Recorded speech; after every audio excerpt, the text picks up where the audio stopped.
ಸನ್ಮಾನ್ಯ ಸಭಾಧ್ಯಕ್ಷರೇ, ಅವಕಾಶಕ್ಕೆ ಧನ್ಯವಾದವನ್ನ ಹೇಳ್ತಾ, ಇವತ್ತು ವಿಧಾನಸಭೆಯ ಈ ಒಂದು ಸದನಕ್ಕೆ ತಾವು ಅಧ್ಯಕ್ಷರಾಗಿದ್ದೀರಿ. ಜೊತೆಯಲ್ಲಿ ಆ ಪೀಠದಲ್ಲೂ ಕೂಡ ತುಂಬಾ ಕಳಕಳಿಯಾಗಿ ಕಾಣಿಸ್ತಾ ಇದ್ದೀರಿ. ಅದಕ್ಕೋಸ್ಕರ ಮೊದಲನೇದಾಗಿ ತಮಗೆ ನಾನು ವೈಯಕ್ತಿಕವಾಗಿ ಮತ್ತು ಸದನದ ಪರವಾಗಿ ಅಭಿನಂದನೆಯನ್ನ ಸಲ್ಲಿಸಲಿಕ್ಕೆ ಬಯಸ್ತೇನೆ.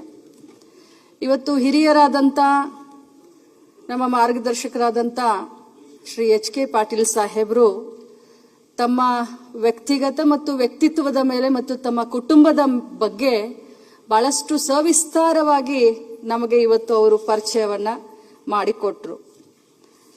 ಅದರಲ್ಲೂ ತಾವು ವಿಶೇಷವಾಗಿ ನಮ್ಮ ಉತ್ತರ ಕರ್ನಾಟಕ ಭಾಗದಿಂದ ಆಗಿರೋದ್ರಿಂದ ನಮಗೆ ಒಂದು ವಿಶ್ವಾಸವಿದೆ, ಈ ಒಂದು ಸದನದಲ್ಲಿ ಉತ್ತರ ಕರ್ನಾಟಕ ಭಾಗದ ಅಭಿವೃದ್ಧಿಗೋಸ್ಕರ, ಅದರಲ್ಲೂ ಮಹಿಳೆಯರ ಬಗ್ಗೆ, ಯುವಕರ ಬಗ್ಗೆ ಮತ್ತು ಕೈಗಾರಿಕೆಗಳನ್ನು ಯಾವ ರೀತಿ ನಾವು ಬೆಂಗಳೂರು ಮೈಸೂರು ಯಾವ ರೀತಿ ಮುಂದೆ ಒರಿತಾ ಇದೆ, ಬಳ್ಳಾರಿ ಆಗಿರ್ಬೋದು, ವಿಜಯನಗರ ಆಗಿರ್ಬೋದು, ಆ ರೀತಿ ನಮ್ಮ ಒಂದು ದಾವಣಗೆರೆಯಿಂದ ಆಚೆಗೆ ನಮ್ಮ ಉತ್ತರ ಕರ್ನಾಟಕ ಕೂಡ ಕಿತ್ತೂರು ಕರ್ನಾಟಕ ಭಾಗ ಅಂತ ಹೇಳ್ತೀವಿ, ಅದರ ಒಂದು ಅಭಿವೃದ್ಧಿಗೆ ಪೂರಕವಾದಂತ ಚರ್ಚೆಗೆ ತಾವು ಅವಕಾಶವನ್ನ ಮಾಡಿಕೊಡ್ತೀರಿ ಅನ್ನುವಂತ ಭರವಸೆ ನಮಗೆಲ್ಲರಿಗೂ ಇವತ್ತು ಮೂಡಿ ಬರ್ತಾ ಇದೆ. ಸನ್ಮಾನ್ಯ ಅಧ್ಯಕ್ಷರೇ, ಇಲ್ಲಿ 224 ಶಾಸಕರು ನಾವು ಜನರಿಂದ ಆರಿಸಿ ಬಂದಿದ್ದೇವೆ. ಜನರ ಕಷ್ಟಗಳಿಗೆ ಸ್ಪಂದಿಸಿ ಹೋರಾಟ ಮಾಡಿ, ಯಾಕಂತಂದ್ರೆ ಸ್ಥಳೀಯ ಮಟ್ಟದಲ್ಲಿ ಏನೇನು ಸಮಸ್ಯೆಗಳಿರ್ತಾವೆ ಅಂತ ಹೇಳಿ ಇಲ್ಲಿ ಆಡಳಿತ ಪಕ್ಷದವರಾಗ್ಲಿ ಅಥವಾ ವಿರೋಧ ಪಕ್ಷದವರಾಗ್ಲಿ ಅದರಲ್ಲಿ ವ್ಯತ್ಯಾಸ ಇರೋದಿಲ್ಲ. ಪ್ರತಿಯೊಬ್ಬರೂ ಕೂಡ ನಾವು ಜನರನ್ನ ಪ್ರತಿನಿಧಿಸಿ ಇಲ್ಲಿ ಬಂದಿದ್ದೇವೆ. ತಮಗೂ ಕೂಡ ಅಗಾಧವಾದಂತ ಒಂದು ಅನುಭವ ಇದೆ. 8 ಬಾರಿ ಇಲೆಕ್ಷನ್ ಮಾಡಿದ್ದೀರಾ, 4 ಬಾರಿ ಗೆದ್ದಿದ್ದೀರಾ.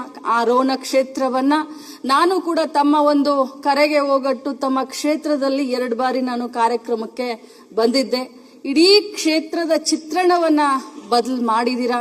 ತಮ್ಮಂತವರು ಕೂಡ ನಮಗೆ ಬಹಳಷ್ಟು ಮಾರ್ಗದರ್ಶನವನ್ನ ಮಾಡಿದ್ದೀರಾ. ಅಧ್ಯಕ್ಷರೇ, ನಿಜವಾಗ್ಲೂ ಹೇಳಬೇಕು ಅಂತಂದ್ರೆ ನಮ್ಮ ಶಾಸಕರು ಕೆಲವು ಜನ ಹೇಳ್ತಾ ಇದ್ರು, ನಮಗೆ ಮೊದಲನೇ ಬಾರಿ ಆರಿಸಿ ಬಂದಿದ್ದೀವಿ, ನಮಗೆ ಜಾಸ್ತಿ ಅವಕಾಶವನ್ನ ಕೊಡಬೇಕು ಅಂತ. ಆದ್ರೆ ಅದರ ಜೊತೆಯಲ್ಲಿ ಅನುಭವದ ಮಾತುಗಳನ್ನ ಕೇಳಬೇಕು. ಯಾಕಂದ್ರೆ ನಾವು 2ನೇ ಬಾರಿ ಆರಿಸಿ ಬಂದಿದ್ದೀವಿ, ಈ ಕಡೆ ಮೊದಲನೇ ಬಾರಿ ಇದೀವಿ, ನಮಗೆ ಅವಕಾಶ ಕೊಡಿ ಅಂತ ಹೇಳಲಿಕ್ಕೂ ಸಾಧ್ಯ ಇಲ್ಲ. ಮಾನ್ಯ ಮಾಜಿ ಮುಖ್ಯಮಂತ್ರಿಗಳಾದಂಥ ಸಿದ್ದರಾಮಯ್ಯನವರ ಸಂಪುಟದಲ್ಲಿ ಕೆಲಸವನ್ನ ಮಾಡಿದಂತ ಒಂದು ಸಚಿವೆಯಾಗಿ ಕೆಲಸವನ್ನ ಮಾಡಿದಂತ ಅನುಭವ ಕೂಡ ನನಗಿದೆ. ಸೊ ಅನುಭವ ಉಳ್ಳಂತವರು 4 ಬಾರಿ 5 ಬಾರಿ ಗೆದ್ದಂತವರ ಮಾತುಗಳನ್ನು ಕೂಡ ಕೇಳಬೇಕು ಅನ್ನುವಂತ ಆಸೆ ಮತ್ತು ಹೊಸತನವನ್ನು ಕೂಡ ಆಲಿಸಬೇಕನ್ನುವಂತ ಆಸೆ ನಮಗಿರೋದ್ರಿಂದ ತಮ್ಮ ಒಂದು ಅಧ್ಯಕ್ಷತೆಯಲ್ಲಿ ಕರ್ನಾಟಕ ರಾಜ್ಯದ ಕಟ್ಟ ಕಡೆಯ ಮನುಷ್ಯನ ಒಂದು ಅವರ ಜೀವನಕ್ಕೆ ಒಳ್ಳೆಯದಾಗೋದನ್ನಾಗಿರಲಿ ಅಥವಾ ಸಾಮಾಜಿಕ ಕಾಳಜಿ, ಬದ್ಧತೆ ಮತ್ತು ನ್ಯಾಯಯುತವಾದಂತ ಚರ್ಚೆಗಳು ಈ ಸದನದಲ್ಲಿ ನಡೆಯುತ್ತಾವೆ ಅನ್ನುವಂತ ಒಂದು ವಿಶ್ವಾಸ ನನಗಿದೆ. ನಾವು ವಿಶ್ವೇಶ್ವರಯ್ಯ ಹೆಗಡೆ ಕಾಗೇರಿ ಅವರ ಒಂದು ಅಧ್ಯಕ್ಷತೆಯಲ್ಲಿ ನಾವು ಕೆಲಸವನ್ನ ಮಾಡಿದ್ದೇವೆ. ಅದೇ ರೀತಿ ನಮ್ಮ UT ಖಾದರ್ ಅವರು, ನಿಜವಾಗ್ಲೂ ಹೇಳಬೇಕು ಅಂತಂದ್ರೆ ಒಬ್ಬ ಸಭಾಧ್ಯಕ್ಷರು ಯಾವ ರೀತಿ ಕೆಲಸವನ್ನ ಮಾಡಬಹುದು ಅನ್ನೋದನ್ನ, ತಮಗೆ ಕೊಟ್ಟಂತ ಜವಾಬ್ದಾರಿನ ಯಾವ ರೀತಿ ನಿರ್ವಹಿಸಬಹುದು ಅನ್ನೋದನ್ನ ಒಬ್ಬರು ಯುವಕರಾದ್ರೂ ಕೂಡ ಅವರು ನಮಗೆ ತೋರಿಸಿ ಒಂದು ಮಾದರಿ ಆಗಿದ್ದಾರೆ. ತಮ್ಮ ಮೇಲೂ ಕೂಡ ನಮಗೆ ಅಷ್ಟೇ ವಿಶ್ವಾಸ, ಗೌರವ. ಯಾಕಂದ್ರೆ ತಮ್ಮ ಹಿರಿತನಕ್ಕೆ ಸಾಟಿ ಇಲ್ಲ. ತಾವಲ್ಲಿ ಕೂತ್ಕೊಂಡಿರೋದೇ ಒಂದು, ಇಲ್ಲಿಂದ ನಾನು ನೋಡ್ತಾ ಇದ್ದೀನಿ, ಅದೇ ರೀತಿ ಎಲ್ಲರೂ ಕೂಡ ನೋಡ್ತಾ ಇರಬಹುದು. ಬಹುಶಃ ಬಹಳಷ್ಟು ಕಳಕಳೆಯಾಗಿ ರಾರಾಜಿಸ್ತಾ ಇದ್ದೀರಿ ಅಂತ ಹೇಳಿದ್ರೆ ತಪ್ಪಾಗ್ಲಿಕ್ಕಿಲ್ಲ. ಅಧ್ಯಕ್ಷರೇ, ತಾವು ನಿಜವಾಗ್ಲೂ ತಮ್ಮ ಅನುಭವ, ತಮ್ಮ ಮಾರ್ಗದರ್ಶನದಲ್ಲಿ ಈ ಒಂದು ಸದನ ಬಹಳಷ್ಟು ಒಳ್ಳೆ ರೀತಿಯಿಂದ ಮುಂದೆ ಒರಿಯುತ್ತೆ.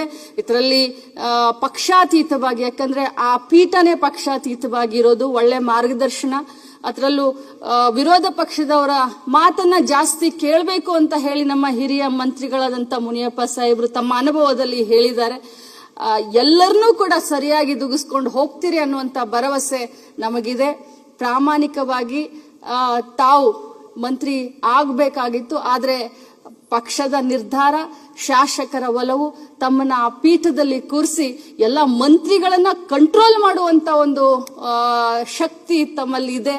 ತಮ್ಮ ಒಂದು ಪೀಠದಿಂದ ನ್ಯಾಯ ಎಲ್ಲರಿಗೂ ಸಿಕ್ಲಿ, ತಮಗೆ ಆ ಭಗವಂತ ಇನ್ನೂ ಜಾಸ್ತಿ ಕೆಲಸ ಮಾಡುವಂತ ಶಕ್ತಿಯನ್ನ ಕೊಡ್ಲಿ. ತಮ್ಮಿಂದ ನಾವು ಬಹಳಷ್ಟು ಕಲಿಯೋದು ಇದೆ. ಅಧ್ಯಕ್ಷರೇ, ತಮಗೆ ಒಳ್ಳೆಯದಾಗಲಿ ಅಂತ ಹೇಳಿ ಅವಕಾಶಕ್ಕೆ ಧನ್ಯವಾದವನ್ನ ಹೇಳ್ತೀನಿ. ನಮಸ್ಕಾರ.